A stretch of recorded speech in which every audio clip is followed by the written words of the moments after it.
तो अब हम लोग डिस्कस करेंगे फिजिकल प्रॉपर्टीज ऑफ फिनॉल। अब देखो फिजिकल प्रॉपर्टीज़ के अंदर जो इंपॉर्टेंट प्रॉपर्टी है लाइक बॉइलिंग पॉइंट और सोल्युबिलिटी, वो हम लोग डिस्कस करेंगे।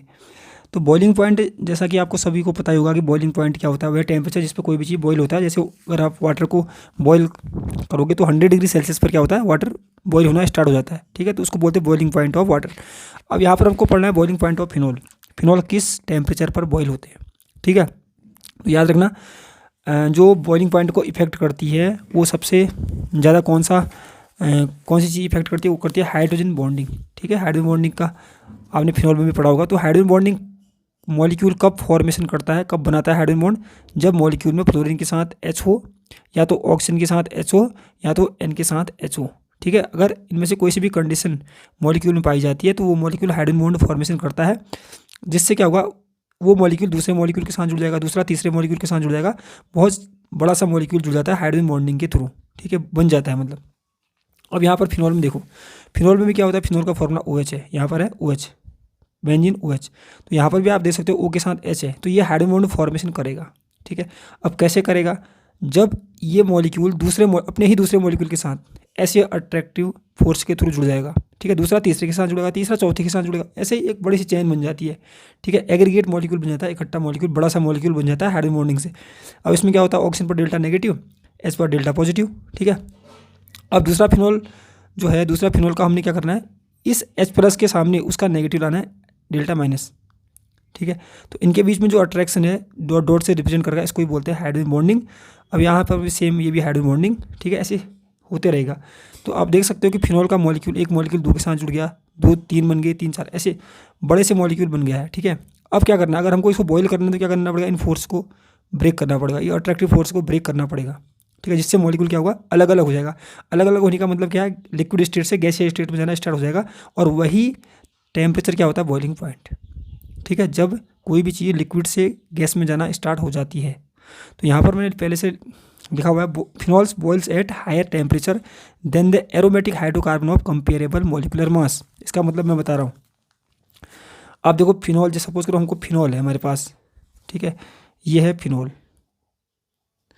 अब इस फिनॉल के सॉल्यूशन को आप बॉईल करो, ठीक है, और एक इसी की तरह हम लोग क्या ले सकते हैं, इसी की तरह के हाइड्रोकार्बन लेते हैं, सिंपल हाइड्रोकार्बन जिसका मॉलिकुलर मास इसके समान हो, मतलब कंपेयर करने वाला हो। जैसे टोलुइन ले लिया सपोज करो, टोलुइन, ठीक है, इसमें देखो टोलुइन CH3 है और ये OH है, जबकि ये तो हाइड्रोजन बॉन्डिंग बनाएगा भाई, O के साथ H है, ठीक है। कैसे बनाएगा मैंने अभी बताया था।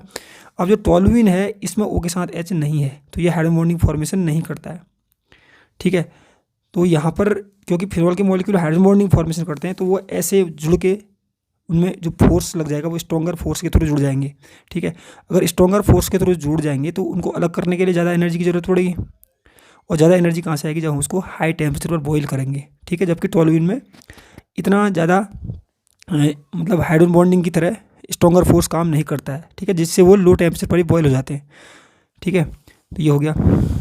अब क्या है यहाँ पर, अब यहाँ पर the boiling point of paranitrophenol is higher than orthonitrophenol. इसका थोड़ा याद रखना।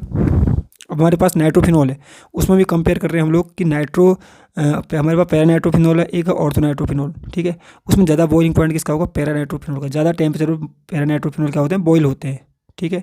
क्यों बॉयल होते हैं, this is due to intermolecular hydrogen bonding. Inter के बात की, ठीक है, इंट्रा नहीं होता है। इंट्रामोलिकुलर में क्या होता है, एक ही मॉलिक्यूल के अंदर हाइड्रोजन बॉन्डिंग हो जाती है, ठीक है। इंटर में क्या होता है, एक मॉलिक्यूल दूसरे के साथ जुड़ेगा, दूसरा तीसरे के साथ जुड़ेगा, मतलब डिफरेंट मॉलिक्यूल के साथ जो हाइड्रोजन बॉन्डिंग होती है वो होती है इंटरमोलिकुलर हाइड्रोजन बॉन्डिंग, ठीक है।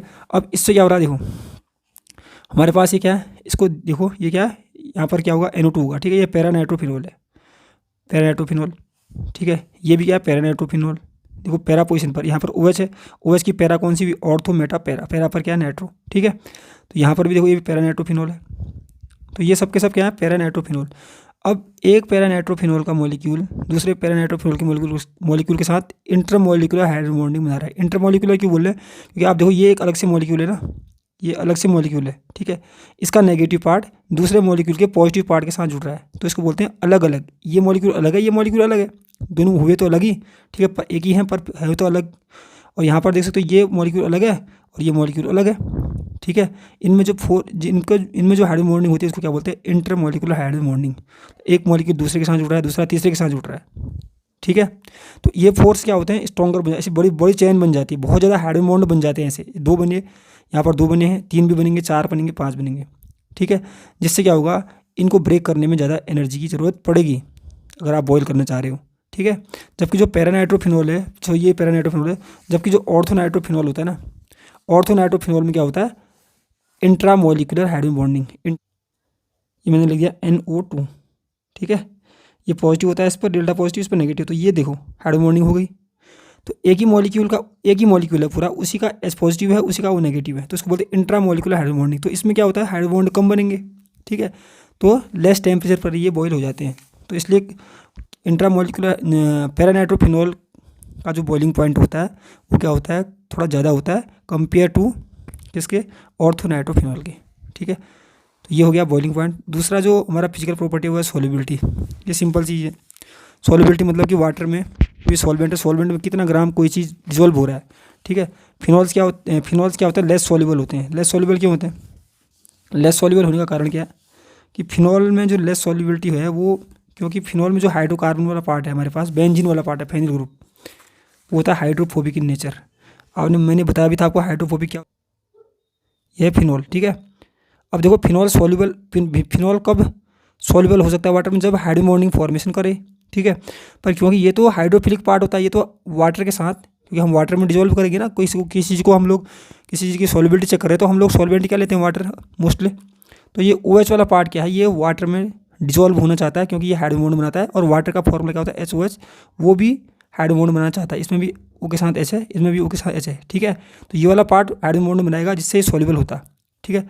पर ये वाला देखो कितने कार्बन है, 6 कार्बन, 6 कार्बन है, और यहाँ पर हाइड्रोजन भी है। तो जो हाइड्रोकार्बन पार्ट है, फेनिल पार्ट कहते हैं, तो ये क्या होता है, हाइड्रोफोबिक इन नेचर, मतलब ये वाटर में डिजोल्व नहीं होगा। और इसको भी क्या करेगा, हाइड्रोजन बॉन्ड बनाने से रोक देगा, जिससे सॉल्युबिलिटी क्या होती है, कम होती है इनकी। फिनॉल आर लेस सॉल्युबल, ठीक है।